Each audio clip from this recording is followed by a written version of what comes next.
മലയാളികൾക്ക് പ്രിയപ്പെട്ട എല്ലാ ആത്മീയ ചാനലുകളും ഇനി ഒരൊറ്റ ആപ്പിലൂടെ. ഇംഗ്ലീഷ്, തമിഴ്, ഹിന്ദി, മലയാളം തുടങ്ങി വിവിധ ദേശീയ അന്തർദേശീയ ക്രൈസ്തവ ചാനലുകൾ ഈ ആപ്പിലൂടെ നിങ്ങൾക്ക് ലഭ്യമാകും. 121 TV ആപ്പ് ഇപ്പോൾ പ്ലേ സ്റ്റോറിലും ആപ്പ് സ്റ്റോറിലും ലഭ്യമാണ്. ഇന്ന് തന്നെ ഡൗൺലോഡ് ചെയ്യുക.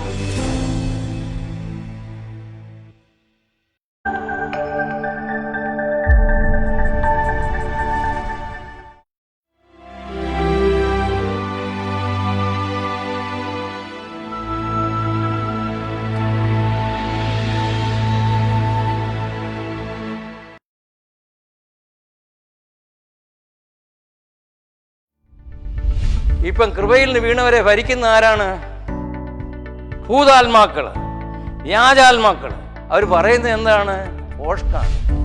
അത്ഭുതങ്ങളിൽ വിശ്വസിച്ച് രക്ഷിക്കപ്പെടാൻ കഴിയില്ല.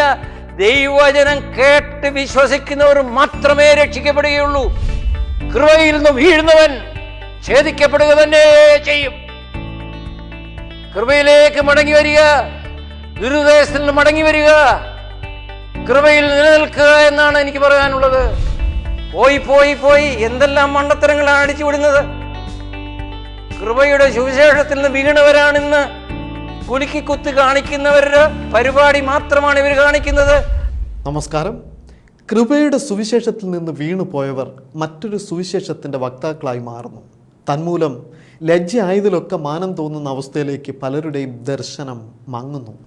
ഈ ലോകത്തിൻ്റെ നന്മകൾക്കും ഭൗതിക ഇച്ഛകൾക്കും സ്ഥാനമാനങ്ങൾക്കും വേണ്ടി അവർ തങ്ങളുടെ വിലപ്പെട്ട ജീവിതം നീക്കിവെക്കുന്നു.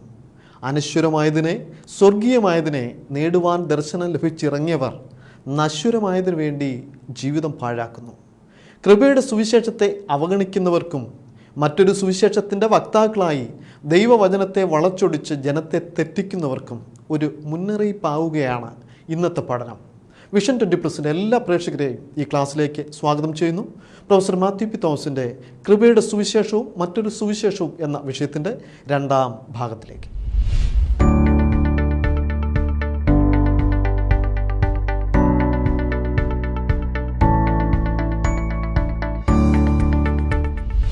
വിഷൻ 20+ ആഭിമുഖ്യത്തിൽ നടത്തപ്പെടുന്ന വേദപഠന ക്ലാസ്സുകളിലേക്ക് ഏവർക്കും സ്വാഗതം.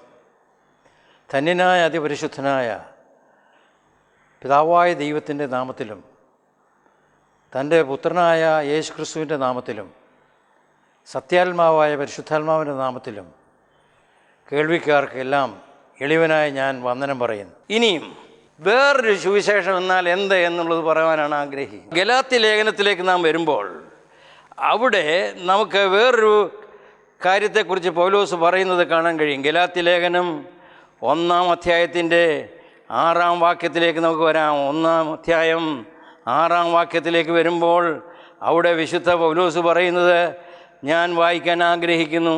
ക്രിസ്തുവിൻ്റെ കൃപയാൽ നിങ്ങളെ വിളിച്ചവനെ വിട്ട് നിങ്ങൾ ഇത്ര വേഗത്തിൽ വേറൊരു സുവിശേഷത്തിലേക്ക് മറിയുന്നത് കൊണ്ട് ഞാൻ ആശ്ചര്യപ്പെടുന്നു. അത് വേറൊരു സുവിശേഷമെന്നല്ല, ചിലർ നിങ്ങളെ കലക്കി ക്രിസ്തുവിൻ്റെ സുവിശേഷം മറിച്ചു കളവാൻ ഇച്ഛിക്കുന്നു. എന്നാൽ ഞങ്ങൾ നിങ്ങളോട് അറിയിച്ചതിന് വിപരീതമായി ഞങ്ങളാകട്ടെ സ്വർഗത്തിൽ നിന്നൊരു ദൂതനാകട്ടെ നിങ്ങളോട് സുവിശേഷം അറിയിച്ചാൽ അവൻ ശപിക്കപ്പെട്ടവൻ. ഞങ്ങൾ മുൻപ് പറഞ്ഞതുപോലെ തന്നെ ഇപ്പോൾ പിന്നെയും പറയുന്നു, ഞങ്ങൾ കൈക്കൊണ്ട വിശ്വാസത്തിന് സുവിശേഷത്തിന് വിപരീതമായി ആരെങ്കിലും നിങ്ങളോട് സുവിശേഷം അറിയിച്ചാൽ അവൻ ശപിക്കപ്പെട്ടവൻ. കൃപയുടെ സുവിശേഷത്തിന് വിപരീതമായി എന്തെങ്കിലും സംസാരിക്കുന്നവൻ ശപിക്കപ്പെട്ടവൻ. ഇതിനെക്കുറിച്ച് അപ്പോസ്തല പ്രവൃത്തിയിൽ പറഞ്ഞിരിക്കുന്ന കാര്യങ്ങൾ നമുക്ക് ഓർക്കാം. ഞാൻ പോയ ശേഷം ആട്ടിൻകൂട്ടത്തെ ആദരിക്കാതെ കൊടിയ ചെന്നായ്ക്കൾ നിങ്ങളുടെ ഇടയിൽ കടക്കും എന്ന് ഞാൻ അറിയുന്നു. ശിഷ്യന്മാരെ തങ്ങളുടെ പിന്നാലെ വലിച്ചു കളവാനായി വിപരീത ഉദ്ദേശം പ്രസ്താവിക്കുന്ന പുരുഷന്മാർ നിങ്ങളുടെ ഇടയിൽ നിന്ന് എഴുന്നേൽക്കും. മറ്റൊരു സുവിശേഷം പ്രസംഗിക്കുന്ന അനേകരും നിങ്ങളുടെ ഇടയിൽ നിന്ന് എഴുന്നേൽക്കും. ഇനിയും 2 പത്രോസ് 2-ാം അധ്യായം അതിൻ്റെ 2 മുതലുള്ള വാക്യങ്ങൾ. എന്നാൽ കള്ളപ്രവാചകന്മാരും ജനത്തിൻ്റെ ഇടയിൽ ഉണ്ടായിരുന്നു. അങ്ങനെ നിങ്ങളുടെ ഇടയിലും ദുരദൃഷ്ടന്മാരുണ്ടാകും. അവർ നാശകരമായ മതഭേദങ്ങളെ നുഴയിച്ച് നിങ്ങളെ വിലയ്ക്ക് വാങ്ങിയ നാഥനെ തള്ളിപ്പറഞ്ഞ് തങ്ങൾക്ക് തന്നെ ശീഘ്രനാശം വരുത്തും. അവരുടെ ദുഷ്കാമ പ്രവൃത്തികളെ പലരും അനുകരിക്കും. അവർ നിമിത്തം സത്യമാർഗം ദുഷിക്കപ്പെടും. അവർ ദൈവീയാഗ്രഹത്തിൻ്റെ കൗശല വാക്ക് പറഞ്ഞ് നിങ്ങളെ വാണിഭമാക്കും. അവർക്ക് പൂർവ്വകാലം മുതൽ ന്യായവിധി താമസിയാതെ വരുന്നു. അവരുടെ നാശം ഉറങ്ങുന്നതുമില്ല. മറ്റൊരു സുവിശേഷം പ്രസംഗിക്കുന്നവരെ കുറിച്ചാണ് പറഞ്ഞിരിക്കുന്നത്. കൃപയുടെ സുവിശേഷത്തിന് വിപരീതമായി പ്രസ്താവിക്കുന്ന ഏതവൻ്റെയും കാര്യമാണ് പറഞ്ഞിരിക്കുന്നത് എന്നുള്ള കാര്യം നമ്മൾ ഓർക്കണം. യൂദയുടെ പുസ്തകത്തിലേക്ക് നമ്മൾ വരുമ്പോൾ ഇങ്ങനെ പറഞ്ഞിരിക്കുന്നു: ഒരിക്കലായി ഫലമേൽപ്പിച്ചിരിക്കുന്ന വിശ്വാസത്തിന് വേണ്ടി പോരാടേണ്ടതിന് പ്രോത്സാഹിപ്പിച്ചെഴുതുവാൻ ആവശ്യമെന്ന് എനിക്ക് തോന്നുന്നു. നമ്മുടെ ദൈവത്തിൻ്റെ കൃപയെ ഒന്നുകൂടെ ശ്രദ്ധിക്കുക. ദൈവത്തിൻ്റെ കൃപയെ ദുഷ്കാമ പ്രവൃത്തിക്ക് ഹേതുവാക്കിയിട്ട് ഏകനാഥനും നമ്മുടെ കർത്താവുമായ യേശു ക്രിസ്തുവിനെ നിഷേധിച്ച് അഭക്തരായ ചിലർ നുഴഞ്ഞു വന്നിരിക്കുന്നു. അവരുടെ ശിക്ഷാവിധി പണ്ട് തന്നെ എഴുതിയിരിക്കുന്നു. 1 യോഹന്നാൻ 4-ാം അധ്യായത്തിലും അതിനെക്കുറിച്ച് പറയുന്നു. ക്രിസ്തു ലോകത്തിലായിരുന്ന കാലത്ത് വീണ്ടും പറഞ്ഞു, ഞാൻ പോയ ശേഷം കള്ളക്രിസ്തുക്കളും കള്ളപ്രവാചകന്മാരും നിങ്ങളെ തെറ്റിക്കാതിരിപ്പാൻ സൂക്ഷിപ്പീൻ. കൃപയിൽ നിന്ന് വീഴുന്നവർ പോകുന്നതാണ് മറ്റൊരു സുവിശേഷത്തിലേക്ക്. റോമാലേഖനം 11-ാം അധ്യായം 22-ാം വാക്യം അവിടെ ഇങ്ങനെ എഴുതിയിരിക്കുന്നു: കൃപയിൽ നിലനിന്നാലോ കൃപയും, കൃപയിൽ നിന്ന് വീണാലോ ദൈവത്തിൻ്റെ ഖണ്ഡിതം കാണുക. കൃപയിൽ നിന്ന് വീണാൽ നീയും ഛേദിക്കപ്പെടും. രക്ഷപ്പെടുമോ എന്ന് നിങ്ങൾ തന്നെ പറഞ്ഞാൽ മതി. റോമാലേഖനം 11-ാം അധ്യായം 22-ാം വാക്യം: ദയ അഥവാ കൃപയിൽ നിലനിന്നാൽ കൃപയും, കൃപയിൽ നിന്ന് വീണവരിൽ ദൈവത്തിൻ്റെ ഖണ്ഡിതം കാണുക. കൃപയിൽ നിന്ന് വീണാരോ നീയും ഛേദിക്കപ്പെടും. ഇനി രക്ഷ നഷ്ടപ്പെടുമെന്ന് ആരും ചോദിക്കരുത്. കൃപയിൽ നിലനിന്നില്ല എങ്കിൽ കൃപയിൽ നിന്ന് വീഴുന്നവരെല്ലാം ഛേദിക്കപ്പെടുമെന്ന് സംശയാതീതമായി വിശുദ്ധ പൗലോസ് റോമാലേഖനം 11:22 വായിച്ചാൽ മതിയാകും. നീയും ഛേദിക്കപ്പെടും. വീണ്ടും ഈ മറ്റൊരു സുവിശേഷത്തിലേക്ക് ഞാൻ വരികയാണ്. അത് പറയാനാണ് ഞാനിവിടെ നിൽക്കുന്നത്. മറ്റൊരു സുവിശേഷം എന്ന് പറഞ്ഞാൽ മേൽപ്പറഞ്ഞ എല്ലാ കാര്യങ്ങൾക്കും വിപരീതമായി പ്രസംഗിക്കുന്നവർ അനേകരുണ്ട്. ഇതിനെക്കുറിച്ച് ഞാൻ വിശദമായി പറയാൻ ആഗ്രഹിക്കുകയാണ്. 1 തീമോഥെയോസ് 1-ാം അധ്യായം 1 മുതൽ 6 വരെയുള്ള അധ്യായങ്ങളിൽ വായിക്കണം. എല്ലാം എടുത്ത് സംസാരിക്കാൻ സമയമില്ല. 1-ാം അധ്യായത്തിൻ്റെ 5-ാം വാക്യത്തിൽ എന്താ എഴുതിയിരിക്കുന്നത്? എൻ്റെ ആജ്ഞയുടെ ഉദ്ദേശമോ, ആജ്ഞയിൽ തുടങ്ങി വ്യക്തിപരമായ തീമോഥെയോസുള്ള ആജ്ഞയിൽ 2 ആജ്ഞയിൽ അവസാനിക്കുന്ന ഒരു ലേഖനമാണ് 1 തീമോഥെയോസ് 1 മുതൽ 6 വരെയുള്ള അധ്യായങ്ങൾ. ഇവിടെ കൃപയിൽ നിന്ന് വീണവരെ കുറിച്ചാണ് പറയുന്നത്. കൃപയിൽ നിന്ന് വീണാൽ എങ്ങനെ ഇരിക്കുമെന്ന് വളരെ വ്യക്തമായി 1 തീമോഥെയോസ് 1-ാം അധ്യായം മുതൽ 6-ാം അധ്യായം വരെയുള്ള അധ്യായങ്ങളിൽ സവിസ്തരം പൗലോസ് എഴുതിയിരിക്കുന്നു. 1-ാം അധ്യായം 5-ാം വാക്യത്തിൽ ഇങ്ങനെ എഴുതിയിരിക്കുന്നു: എൻ്റെ ആജ്ഞയുടെ ഉദ്ദേശമോ ശുദ്ധഹൃദയം, നല്ല മനസാക്ഷി, നിർവ്യാജ വിശ്വാസം, ഇവയാൽ ഉളവാകുന്ന സ്നേഹം. ഇതില്ല എങ്കിൽ കൃപയിൽ നിന്ന് വീഴും. ഈ 4 ഇൻഗ്രീഡിയൻസ് ഇല്ലാത്തവൻ കൃപയിൽ നിലനിൽക്കയില്ല, ഛേദിക്കപ്പെടും. 6-ാം വാക്യത്തിലേക്ക് നിങ്ങൾ പറഞ്ഞു. ഇനി 7 പ്രാവശ്യം ചിലർ എന്ന് പറഞ്ഞിരിക്കണം. 7 പ്രാവശ്യം തീമോഥെയോസിൻ്റെ ലേഖനത്തിൽ ചിലർ കൃപയിൽ നിന്ന് വീണവരെ കുറിച്ചാണ് പറഞ്ഞിരിക്കുന്നത്. ചിലർ ഓർക്ക് 6-ാം വാക്യം, ചിലർ ഇവ വിട്ടുമാറി. എന്തൊക്കെ വിട്ടുമാറി? ശുദ്ധ ഹൃദയമില്ല, നല്ല മനസാക്ഷിയില്ല, നിർവ്യാജ വിശ്വാസമില്ല. കൃപയിൽ നിന്ന് വീണവരാണ്. ശുദ്ധ ഹൃദയവും നല്ല മനസാക്ഷിയും നിർവ്യാജ വിശ്വാസവും വിട്ടുമാറി ധർമ്മോപദേഷ്ടക്കന്മാരായിരിക്കുവാൻ ഇച്ഛിക്കുന്നു. ഇപ്പോഴത്തെ സംഘടിത സഭയുടെ സംഘടനകളിലെല്ലാം ഏതെങ്കിലും ഒരു നേതാവിന് നല്ല മനസാക്ഷിയുണ്ടോ? ശുദ്ധ ഹൃദയമുണ്ടോ? നല്ല വിശ്വാസമുണ്ടോ? സ്നേഹമുണ്ടോ? പൗലോസ് പറയുന്നു, 40 വർഷം എഫെസോസ് സഭയിലെ പാസ്റ്ററായിരുന്ന പൗലോസ് ലോക സുവിശേഷീകരണത്തിന് പോയി റോമൻ തടവറയിലായിരിക്കുമ്പോൾ താൻ ആക്കി വെച്ച നിജപുത്രനായ തീമോഥെയോസിന് എഴുതി ചോദിച്ചു, സഭ ഇപ്പോൾ എങ്ങനെ ഇരിക്കുന്നെന്ന്. പുള്ളി പറഞ്ഞു, 7 കൂട്ടരുണ്ടായിരുന്നു, 7 കൂട്ടരും കൃപയിൽ നിന്ന് വീണു. ആദിമ നൂറ്റാണ്ടിലെ എഫെസൂസ് സഭയിലെ 7 കൂട്ടർ കൃപയിൽ നിന്ന് വീണതിൻ്റെ ചരിത്രമാണ് എഴുതിയിരിക്കുന്നത്. ചിലർ എന്ന് 7 പ്രാവശ്യം എഴുതിയിരിക്കുന്നു. എഫെസൂസ് സഭയിൽ കൃപയിൽ നിന്ന് വീണവർക്ക് എന്തില്ല? ശുദ്ധഹൃദയവും നല്ല മനസാക്ഷിയും നിർവ്യാജ വിശ്വാസവും ഇല്ലാത്തവർ, സ്നേഹമില്ലാത്തവരായി തീർന്നു. ഇനി 1:19 വേഗത്തിൽ ഞാൻ പോകാം. 1:19 വാക്യത്തിൽ വരുമ്പോൾ, ചിലർ നല്ല മനസാക്ഷി നഷ്ടപ്പെടുത്തിയതിനാൽ അവരുടെ വിശ്വാസ കപ്പൽ എന്തു ചെയ്തു? തകർന്നുപോയി. കൃപയിൽ വീഴുന്നവരുടെ എന്താണ്? വിശ്വാസ കപ്പൽ തകർന്നു പോയവരിന്ന് സംഘടിത സഭയിൽ ധാരാളമാണ്. ഈ കൂട്ടത്തിൽ ഹിമെനയോസും അലക്സാണ്ടറും പെടുന്നു. ഞാൻ അവരെ സാത്താൻ ഏൽപ്പിച്ചിരിക്കുന്നു. അവർ സഭയുടെ അംഗങ്ങളാണ്. പക്ഷേ ആരുടെ കയ്യിലായിരിക്കുന്നത്? സാത്താൻ്റെ കയ്യിലാണ്. കൃപയിൽ നിന്ന് വീണവരാണ്. രണ്ടാമത്തെ കൂട്ടർ നേതാക്കന്മാർക്ക് ശുദ്ധഹൃദയമില്ല, നല്ല മനസാക്ഷിയില്ല, നിർവ്യാജ വിശ്വാസമില്ല, വോട്ടിന് വേണ്ടി ഏത് കുതന്ത്രവും കാണിച്ച് ലീഡേഴ്സ് ആയിരിക്കാൻ ചെയ്യുന്നവർ കൃപയിൽ നിന്ന് വീണവരാണ്. ഇവരാണ് ദുരുപദേഷ്ടക്കന്മാരായി മാറുന്നത്. വേറൊരു സുവിശേഷം പറയുന്നത് ഇവരാണ്. രണ്ടാമത്തെ കൂട്ടരുടെ മനസാക്ഷി ഇല്ലാതായി തീർന്നു. 19 വാക്യം, തീമോഥെയോസ് 19 വാക്യത്തിൽ ഇങ്ങനെ നാം വായിക്കുന്നു, ചിലർ എന്തു ചെയ്തു? അവരുടെ വിശ്വാസക്കപ്പൽ തകർന്നുപോയി. ഇനിയും വേറൊരു കൂട്ടരുണ്ട്, മൂന്നാമത്തെ കൂട്ടർ. 1 തീമോഥെയോസ് 4 അധ്യായം വായിക്കാം. ചിലർ, അവിടെയും ചിലർ എന്നാണ് തുടങ്ങിയിരിക്കുന്നത്. ചിലർ, കൃപയിൽ നിന്ന് വീണ ചിലർ, വ്യാജാത്മാക്കളുടെയും ഭൂതാത്മാക്കളുടെയും ഉപദേശങ്ങളെ ആശ്രയിച്ച് ഭോഷ്ക് പറയുന്നവരുടെ കപടത്താൽ വിശ്വാസം ത്യജിച്ച് കളയുന്ന കൂട്ടരായി മാറി. ഇപ്പം കൃപയിൽ നിന്ന് വീണവരെ ഭരിക്കുന്ന ആരാണ്? ഭൂതാത്മാക്കൾ, വ്യാജാത്മാക്കൾ. അവർ പറയുന്നത് എന്താണ്? ഭോഷ്കാണ്. ഭോഷ്ക് പറഞ്ഞിട്ട് അവരുടെ കപടത്താൽ അനേകർ നഷ്ടപ്പെട്ടു പോകുന്നു. ഇവിടെയാണ് വേറൊരു സുവിശേഷം ഉടലെടുക്കുന്നത്.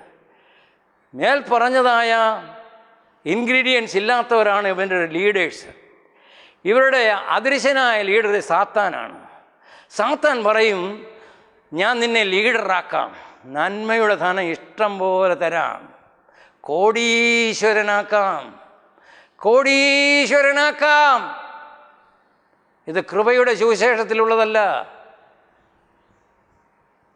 വരുവീൻ, അത്ഭുതങ്ങൾ കാണാം. അത്ഭുതങ്ങൾ പ്രവർത്തിക്കുന്ന ആരെയും ദൈവം വിശ്വസിക്കത്തില്ല.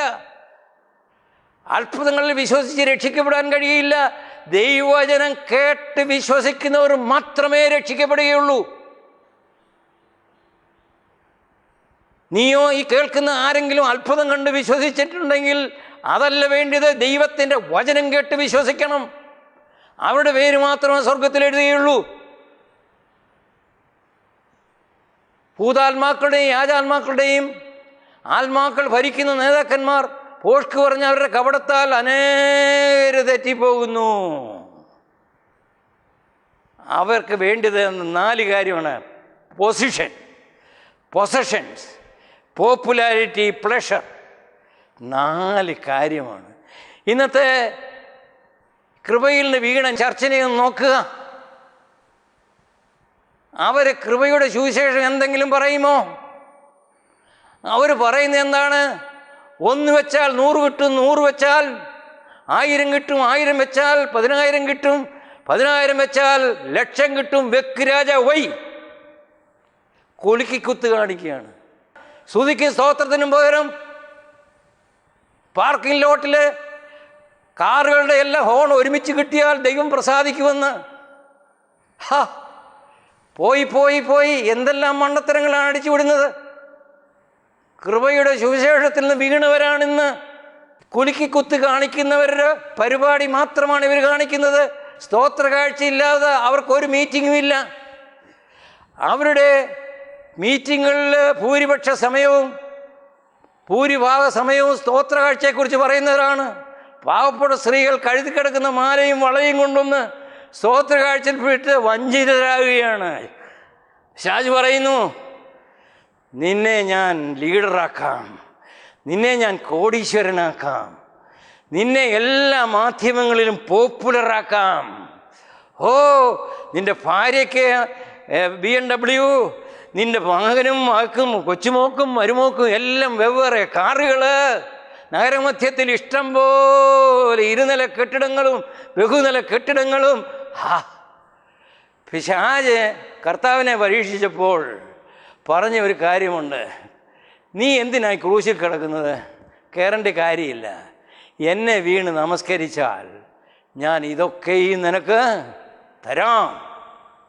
ഇതാണ് ഇവരുടെ സുവിശേഷം.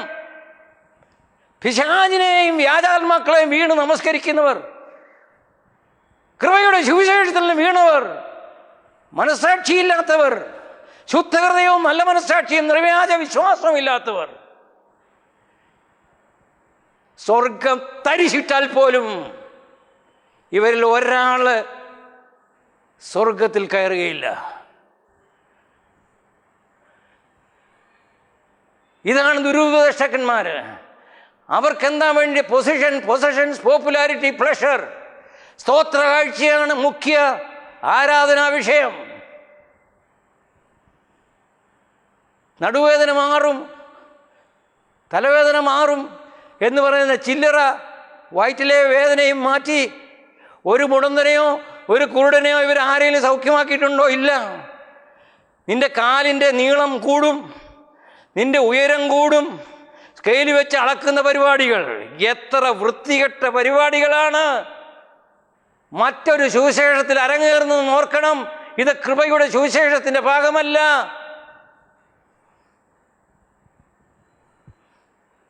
ഞാൻ തീർത്തും പറയുന്നു, ഇതാണ് ഇന്ന് നടക്കുന്നത്. Positions, popularity, pleasure.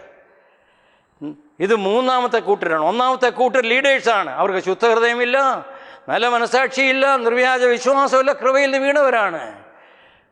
മറ്റു ചിലർ മനസാക്ഷിയില്ലാതെ അവരുടെ വിശ്വാസക്കപ്പൽ തകർന്നു പോയവരാണ്. മൂന്നാമത്തെ ലീഡേഴ്സാണ്.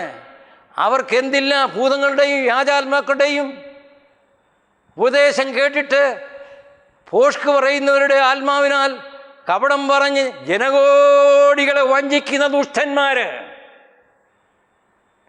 ഇവരിൽ നിങ്ങൾ വീഴരുത്. ഇത് കൃപയുടെ സുവിശേഷമല്ല. കൃപയുടെ നിന്ന് വീണാൽ നീ ഛേദിക്കപ്പെടുമെന്ന് റോമാലേഖനം 11:22 വളരെ വ്യക്തമായി പറയുന്നു. 1 തിമോഥെയോസ് 5-ാം അധ്യായത്തിലേക്ക് വരാം.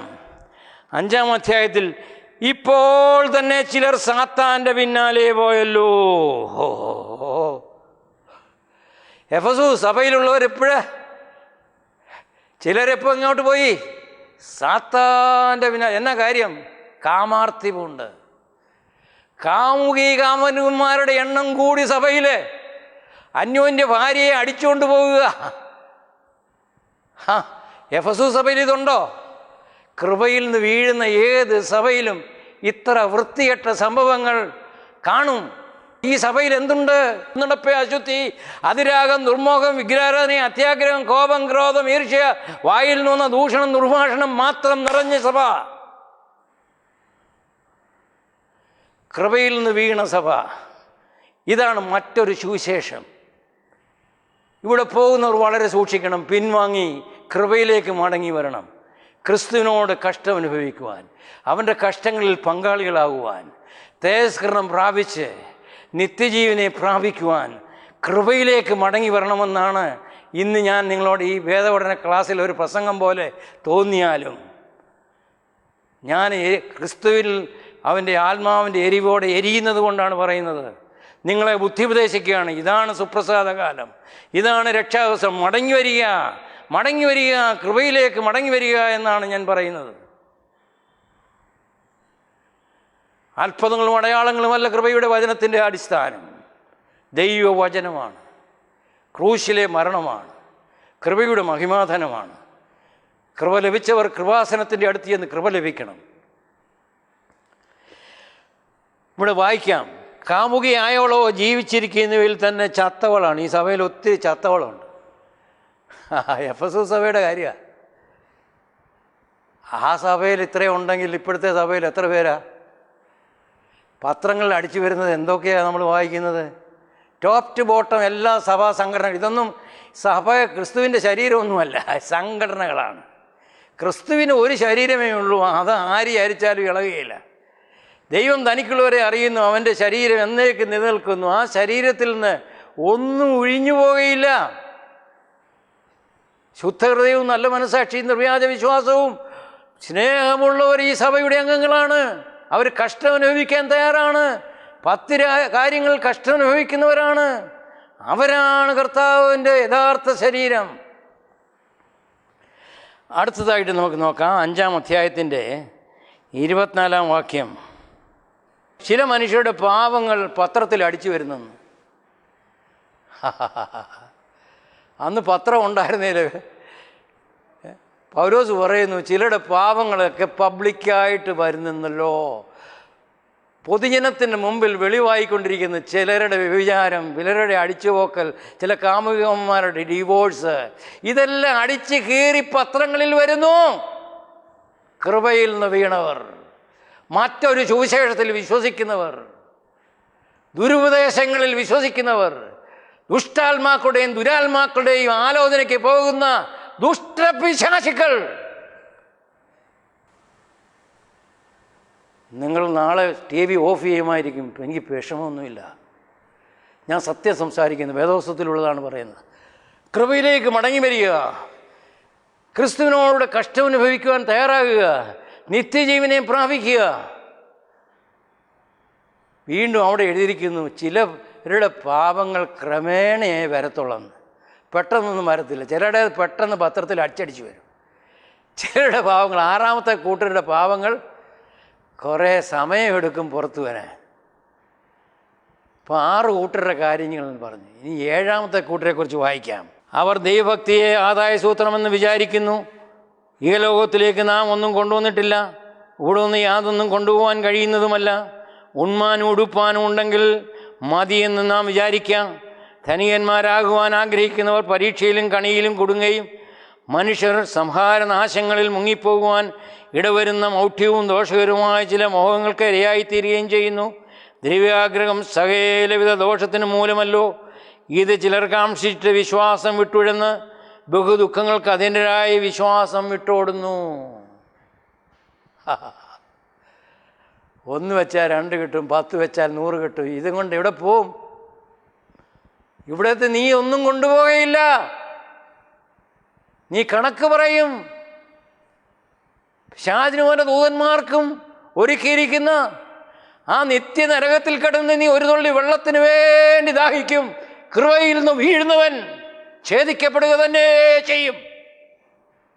കൃപയിലേക്ക് മടങ്ങി വരിക, ദുരുദ്ദേശത്തിൽ നിന്ന് മടങ്ങി വരിക, കൃപയിൽ നിലനിൽക്കുക എന്നാണ് എനിക്ക് പറയാനുള്ളത്. 7 കൂട്ടരുടെ കാര്യം ഞാൻ പറഞ്ഞു. ഇവരാണ് ദുരുപദേശക്കാർ. ഇവരാണ് വേറൊരു സുവിശേഷം പ്രസംഗിക്കുന്നത്. അത് 1-ാം നൂറ്റാണ്ടിൽ തന്നെ വന്നതാണ്. ഇപ്പോൾ അതിൻ്റെ അതിപ്രസരം കൂടിയെന്ന് മാത്രമേ ഉള്ളൂ. എന്നാൽ 8-ാമതൊരാളുണ്ട്, അവിടെ ഒരുത്തനേ ഉള്ളൂ. അത് ഞാൻ വായിക്കാം. നീയോ ദൈവത്തിൻ്റെ മനുഷ്യനായുള്ളവേ, അത് വിട്ടോടി നീതി, ഭക്തി, വിശ്വാസം, സ്നേഹം, ക്ഷമ, സൗമ്യത എന്നിവ പിന്തുടരുക. വിശ്വാസത്തിൻ്റെ നല്ലവർ പൊരുതുക. Hold on eternal life. ഈ പറഞ്ഞതെല്ലാം വിട്ടോടണം. 7 കൂട്ടരെയും നീ വിട്ടോടണം. നീയോ ദൈവത്തിൻ്റെ മനുഷ്യനായുള്ളവേ, ഇവയൊക്കെയും വിട്ടോടി വിശ്വാസത്തിൻ്റെ നല്ലവർ പൊരുതുക. Hold on eternal life. നിത്യജീവനെ പിടിച്ചുകൊള്ളുക. ഈ സഭയിൽ ഒരുത്തൻ മാത്രമേ സ്വർഗത്തിൽ പോകത്തുള്ളൂ. കൃപയിൽ നിന്ന് വീണ 7 തരത്തിലുള്ളവർ പോകുകയില്ല. നിത്യജീവനെ പിടിച്ചു കൊള്ളുന്നവനല്ലാതെ കർത്താവ് താൻ ഗംഭീരനാഥത്തോടും പ്രധാന ദൂതൻ്റെ ശബ്ദത്തോടും ദൈവത്തിൻ്റെ കാഹളത്തോടും സ്വർഗത്തിലിറങ്ങി വരുമ്പോൾ നിത്യജീവനെ പിടിച്ചവർ മാത്രമേ രക്ഷപ്പെടത്തൂ. നിത്യജീവനെ പിടിച്ചുകൊള്ളുക. 1000 ആണ്ട് വാഴ്ചയിൽ കർത്താവിൻ്റെ കൃപയിൽ വിശ്വസിച്ചവർ, കൃപയുടെ സുവിശേഷത്തിൽ വിശ്വസിച്ചവർ, കർത്താവിൻ്റെ മണവാട്ടിയായി 1000 ആണ്ട് വാഴ്ചയിൽ അവൻ ഇരുമ്പുകോലുകൊണ്ട് ജാതികളെയും ഇസ്രായേൽ മക്കളെയും ഭരിക്കുമ്പോൾ കാന്തയും അതുപോലെ തന്നെ ചെയ്യും. പ്രിയമുള്ളവരെ, കാന്തയുടെ ലെവലിലേക്ക് ഉയരുവാൻ കൃപയുടെ സുവിശേഷത്തിൽ നിലനിന്ന് ക്രിസ്തുവിനോട് കഷ്ടം അനുഭവിക്കാൻ ഉത്സാഹിക്കുക. ദൈവം ഏവരെയും അനുഗ്രഹിക്കട്ടെ. ആമേൻ.